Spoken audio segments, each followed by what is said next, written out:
jembatan rakit? Karena apa? Jadi masalah desa kami ini memang sejak selama merdeka itu memang nggak ada jembatan. Cuma kami bersabar karena maklumlah dulu masih Aceh Barat ya, karena dananya terbatas. Itulah kami mohon pada pemerintah sampai dibuatkan jembatan gantung. Udah dibuatkan itu, setelah itu tsunami ya. Jadi jembatan ini tsunami kena akibat komplit sampai dimakan sama sungai.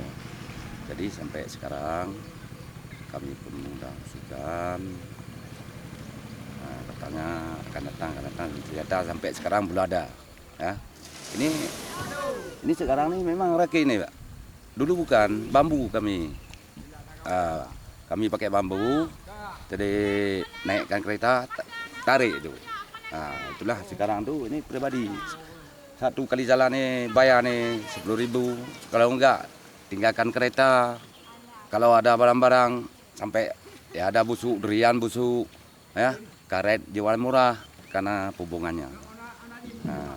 Jadi sekarang itulah kami harapkan pada pemerintah, baik pemerintah daerah, pemerintah pusat. 2013 harus ada jembatan.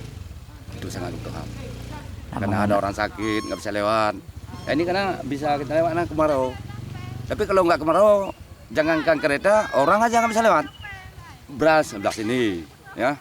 Karena sawah ada, cuma nggak ada irigasi. Nah, sawah memang ada, cuma percayaan orang di sini, itulah saya cari mahal sedikit-sedikit, ya. Jadi cukup makan aja. Mengenai kesehatan sendiri, bagaimana? Ya, bagian kesehatan itu memang rumah sakit tidak, ya. Sedangkan di sana ada sekolah. Kalau waktu kemarau lancar lah. Kalau enggak kemarau enggak juga. Sekolah pun nggak lancar. Itulah yang kami harapkan pada pemerintah. Itulah tolong perhatian. Berapa jauh dari Rakit ini ke sana tuh sampai ujung kampung tuh 8 kilo. Sedangkan jalan itu Suradaya tuh. Itu lebar jalan Suradaya. Masyarakat yang buat tuh. Cuma kami mohon sama pemerintah itulah. Kalau buat jembatan aja. 2013 harusnya. Itu aja.